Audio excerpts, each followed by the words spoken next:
power. Average age 23, 100% physically fit. Essential qualities, guts and tenacity, single-mindedness and perseverance. The machine, 18 pounds of chrome molybdenum, steel, wire, rubber and leather.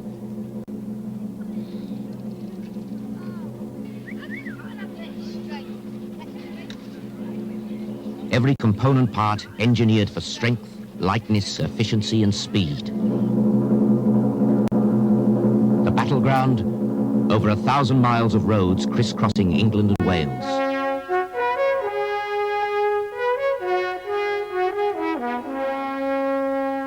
The battle, the 25th anniversary of the milk race.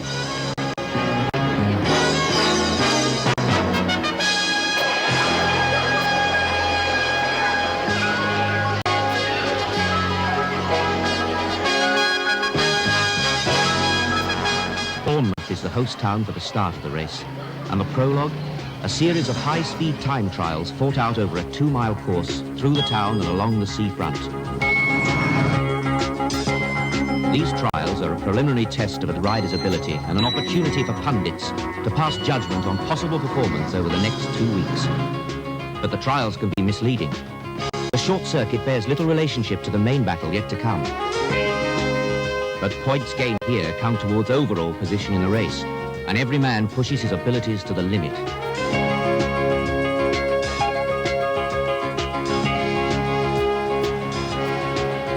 Behind each cyclist, a motorbike carries a spare racing cycle.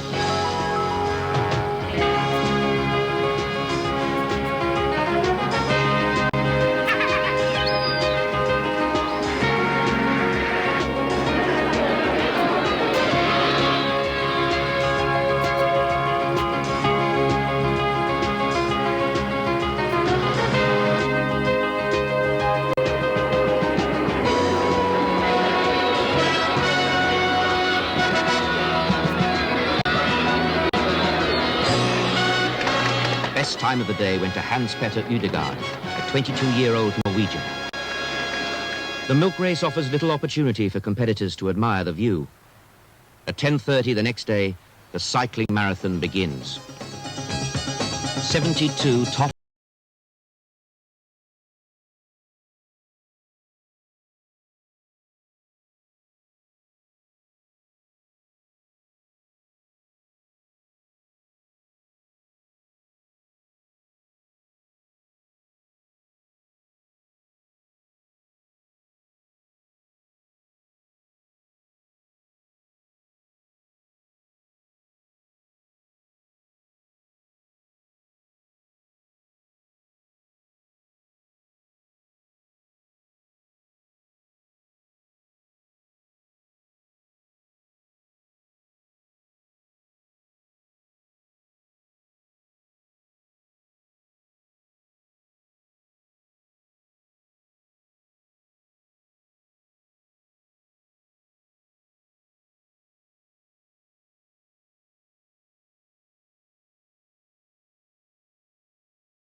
Painton, the Russian Yuri Kashirin, a railway worker from Rostov.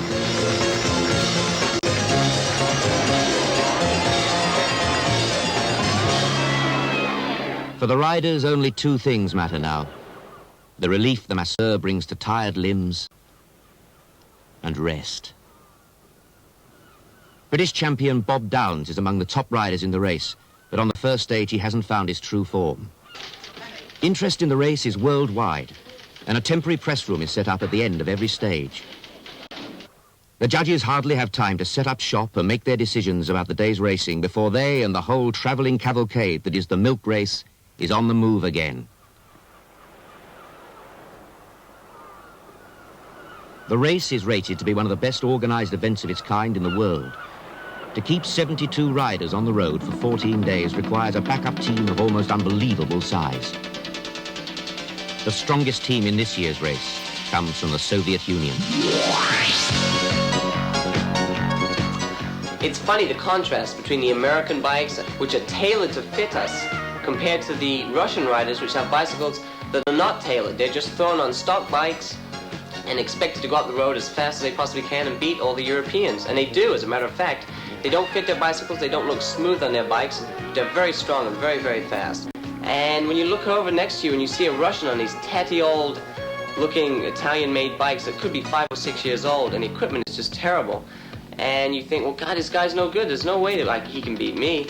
But when they go up the road, I tell you, it's very, very hard to stay on their wheels. The milk race is not, in fact, as straightforward as it appears.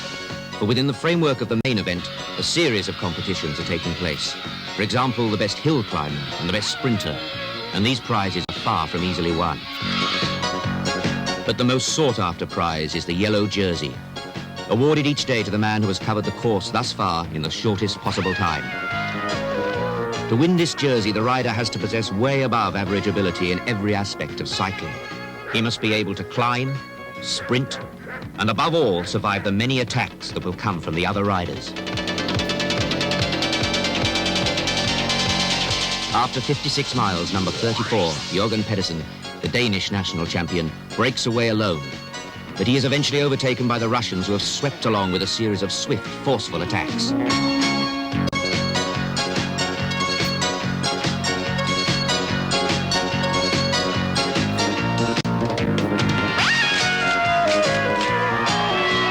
A close finish, a matter of inches. But once again, a Russian rider wins the day. Oleg Shublik.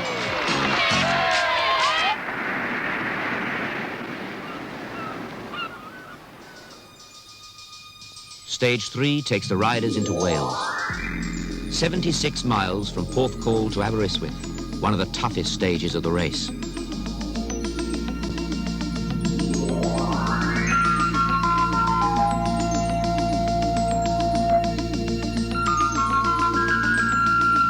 An easy start through small mining villages, but ahead, the fearsome prospect of the Welsh mountains.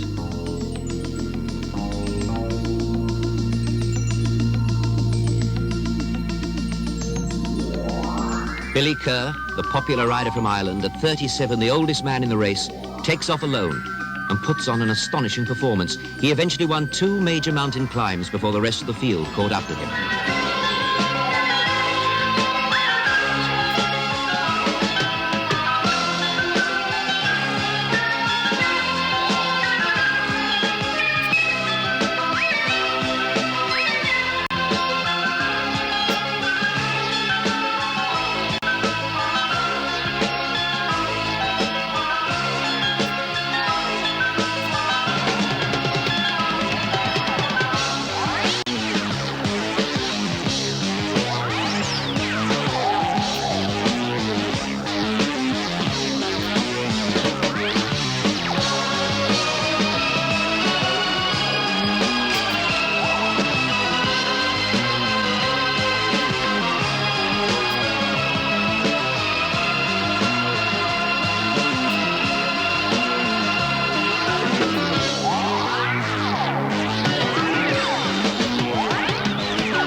Staircase, a cruel, twisting climb.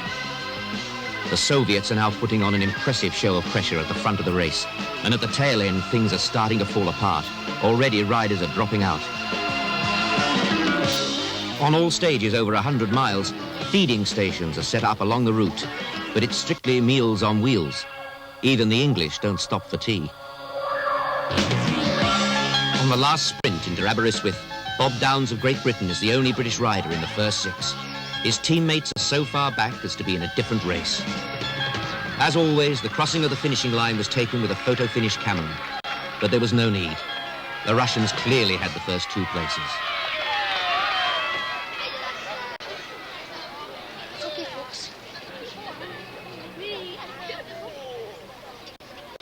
When a machine can reach 70 miles per hour on a downhill run, precise adjustments can make the difference between success and failure even life and death. The human machine also has its mechanic, the masseur, and every rider gets the full treatment.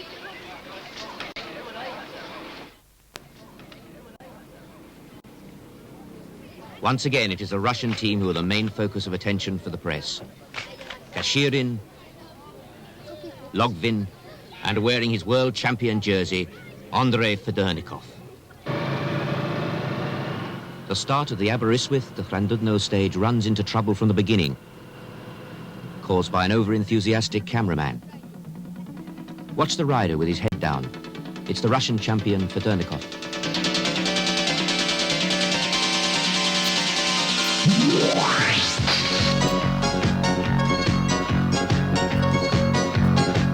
The countryside is really, really fantastic. It's good to look at. It's beautiful. It's a change from America. The scenery is very green and mountains and hills. And I think it's the difference in scenery that really attracts you, because America is more open and it's barren, and it doesn't seem as clean and tidy as England is.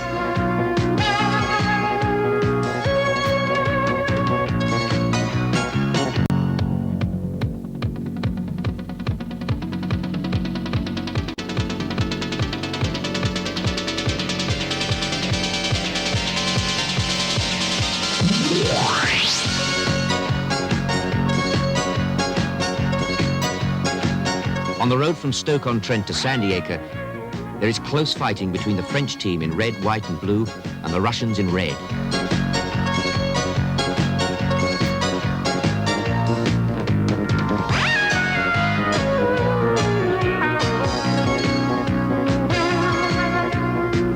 Watch the tactics. The Russians let the Frenchmen through, knowing full well that there's a long way still to go to Sandy-Acre. Russian team tactics usually have a sting in the tail.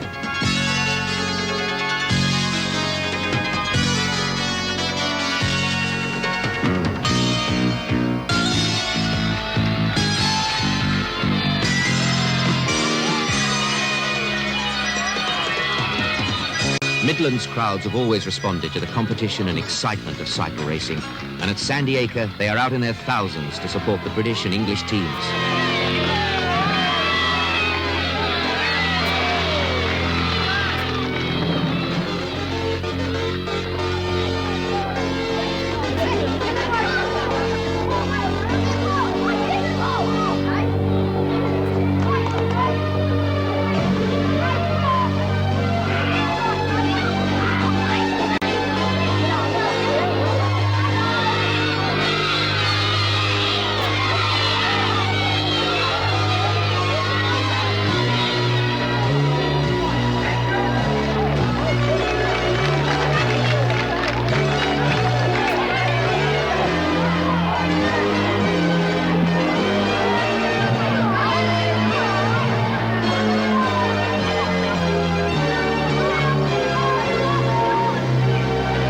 The next stage of 96 miles to Skegness takes the riders across the Lincolnshire Fens, and it turned out to be a crucial phase in the race.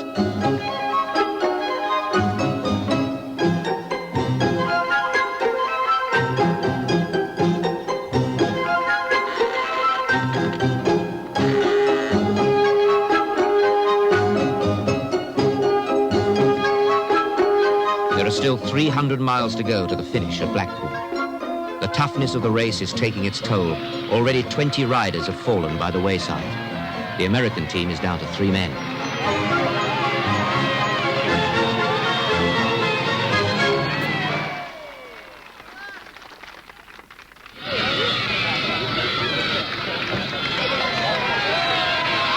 Oleg Logvin first over the line at Skegness, followed by Kashirin and Bob Downs.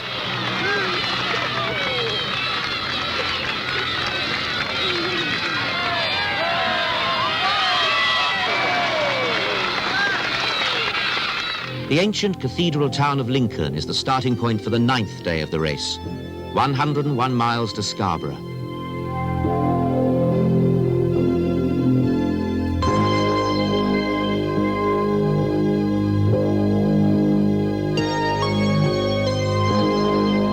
The spectacular Humber Bridge, hanging like a spider's web in the morning mist.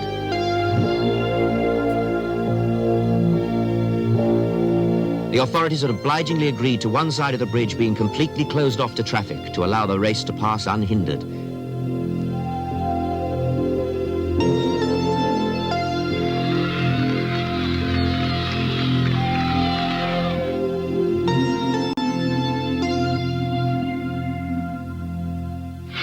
A final sprint along Scarborough's cobbled seafront.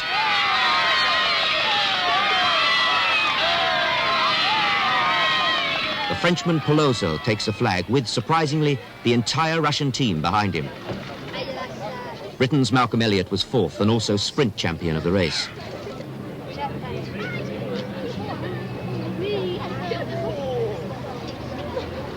Britain's best rider, Bob Downs, is now running fourth on general classification.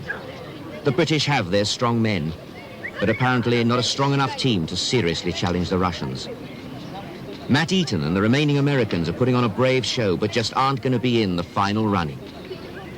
The hard men from Russia haven't had it all their own way by any means, but it looks as though they have the race tied up.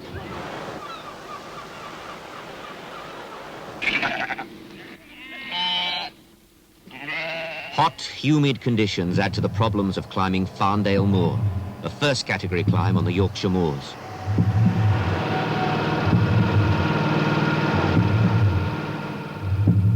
Part of the large crowd, Jimmy Savile, former racing cyclist and Tour of Britain competitor.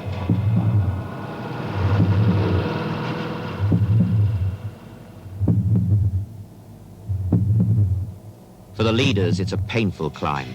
For those in the rear with no honours to win, it's like moving through glue. The Polish rider, Lech Piasecki, reached the top first, just inches ahead of Kashiri.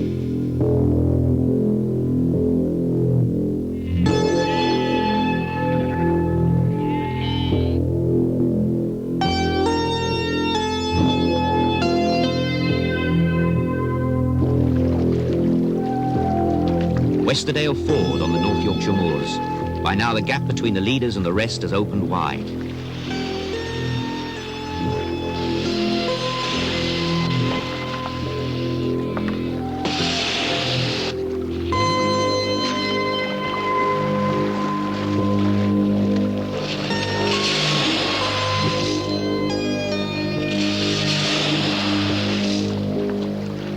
The historic market town of Richmond. Behind the riders now are 10 days and 900 miles of hard racing. Stage 11 will take the riders across the Yorkshire Dales to Harrogate.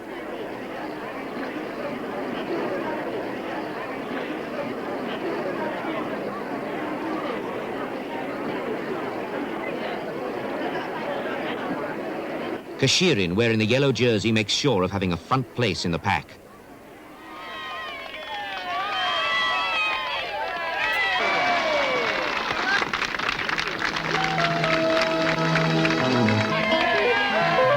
Fleet Moss on the Dales, Billy Kerr, Ireland's sole remaining competitor, once again comes forward alone, 1.5 minutes in front of the leading group. Billy incidentally didn't ride his first milk race until he was 32, an age when most riders have retired. It's amazing just how quickly a large crowd will gather on a remote hilltop as if from nowhere. Maybe they just like seeing others suffer. The weather has cooled, the land is flatter. A man can breathe, but never for a moment relax. The race is hotting up. It took the leading riders 36 miles to catch up with the incredible Billy Kerr.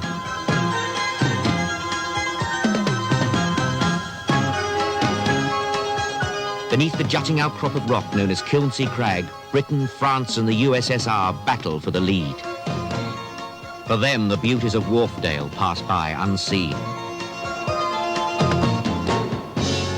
This was a good day for the British.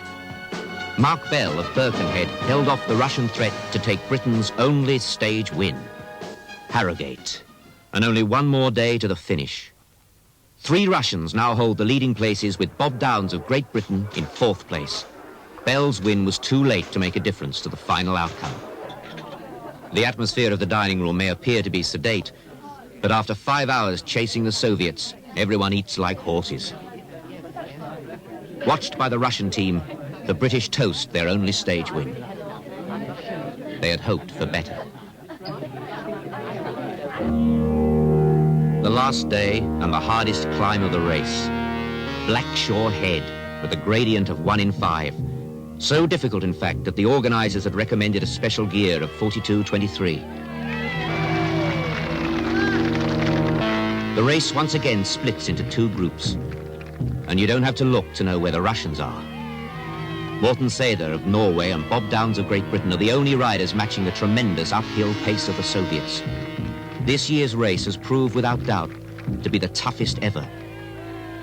Just to make it to the finish of Blackpool will be an achievement in itself.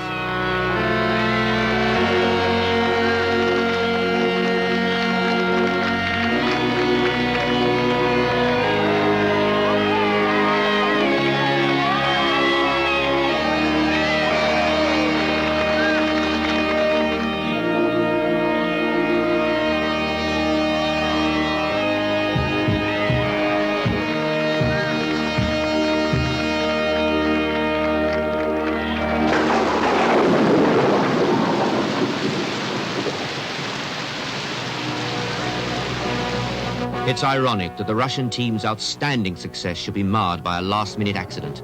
But 1 mile from Blackpool, Kadatsky crashed. He hit a parked car whilst travelling at 40 miles per hour.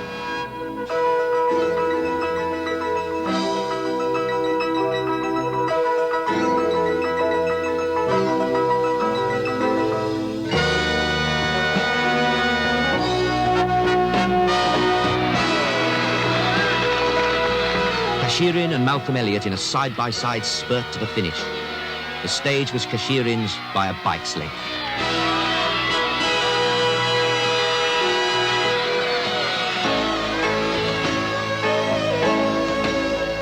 If there is one lesson to learn from the 25th milk race, it must surely be that fine individual performances are not enough.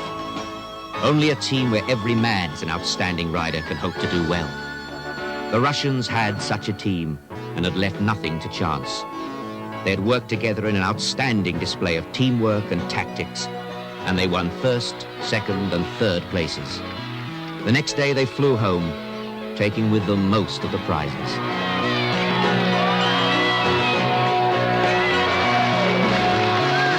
The overall winner, the man who won the coveted yellow jersey, the railway worker from Rostov, Yuri Kashirin. A truly great rider in a memorable race.